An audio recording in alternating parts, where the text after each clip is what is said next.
Bukan hanya gerak-gerik Jessica yang dianalisis oleh saksi ahli. Jaksa penuntut umum juga ikut mendatangkan saksi ahli bidang IT, Christopher Harimandrianto, ke persidangan untuk menganalisis perilaku para pegawai Cafe Olivier di hari kejadian. Salah satunya adalah Rangga, sang barista atau peracik es kopi Vietnam pesanan Jessica untuk Mirna. Rangga yang juga sudah dihadirkan di dalam persidangan sebelumnya menjelaskan urutan pembuatan es kopi Vietnam di Cafe Olivier. Menurut Standar Operating Procedure atau SOP di Cafe Olivier, urutan pembuatan es kopi Vietnam adalah didahului dengan es batu, susu kental manis, kemudian kopi sebanyak 20 gram dimasukkan ke dalam Vietnam drip dan tinggal seduh dengan air panas.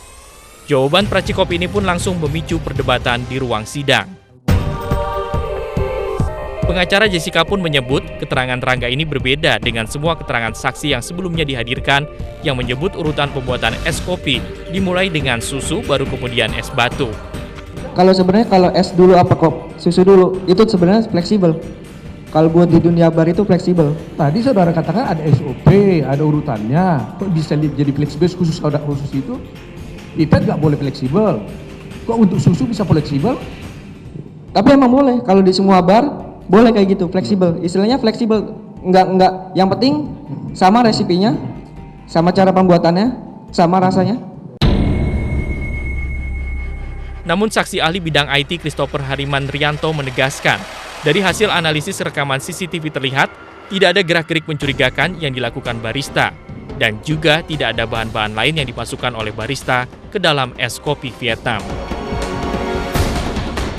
Dari analisa Anda untuk yang ini dulu, apakah ada bahan-bahan lain yang dimasukkan oleh Rangga ke dalam minuman Vietnamese Ice Coffee dari pengamatan Anda terhadap CCTV itu? Tidak ada, Pak Jaksa.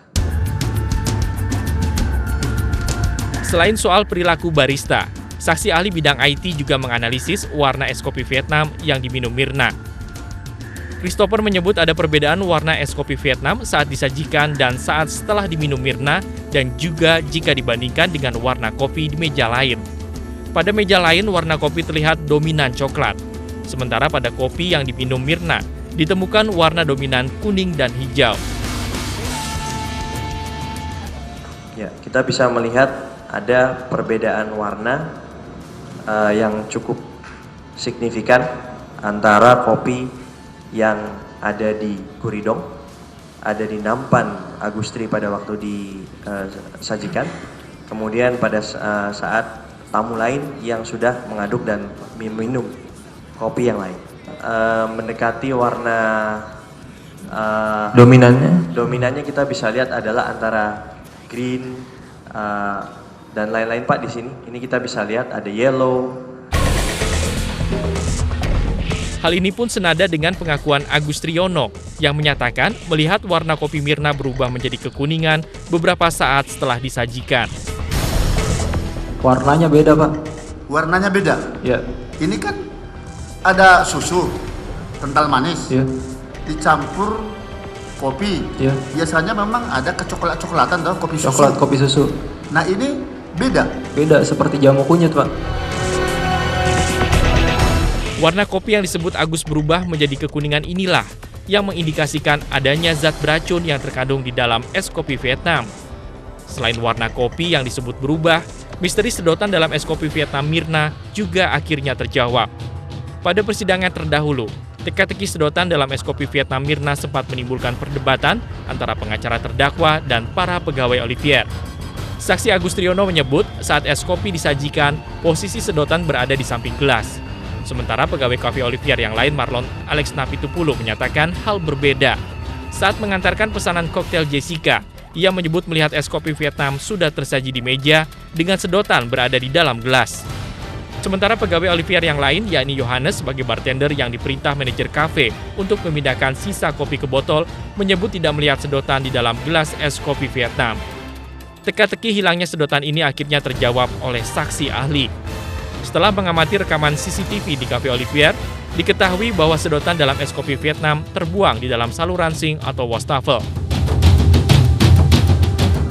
Sedotan pada saat diambil, mungkin agak kurang jelas, tapi kita bisa melihat di sini ada garis hitam, Pak.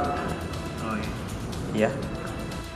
Kemudian kembali lagi sedotan diambil, menggunakan telapak tangan kiri diletakkan di tangan Marwan dan dicium. Reaksi dari Marwan langsung berjalan ke arah sink, di mana tangan kanan yang masih memegang sedotan ini menjatuhkan sedotannya di sink. Begitu kita melihat dari sink sudah tidak ada sedotan. Namun yang belum terjawab hingga kini adalah siapakah yang sebenarnya memasukkan sedotan ke dalam es kopi Vietnam sebelum diminum oleh Mirna. Perkara sedotan ini jelas menjadi krusial karena bisa menjadi titik terang bagaimana sianida bisa ada di dalam kopi Mirna. Lantas, apa keterangan saksi ahli tentang temuan sianida di dalam tubuh korban? Dan apa penjelasan Jessica terkait pernyataan saksi-saksi yang cenderung memojokkannya? Saksikan Modus di segmen selanjutnya.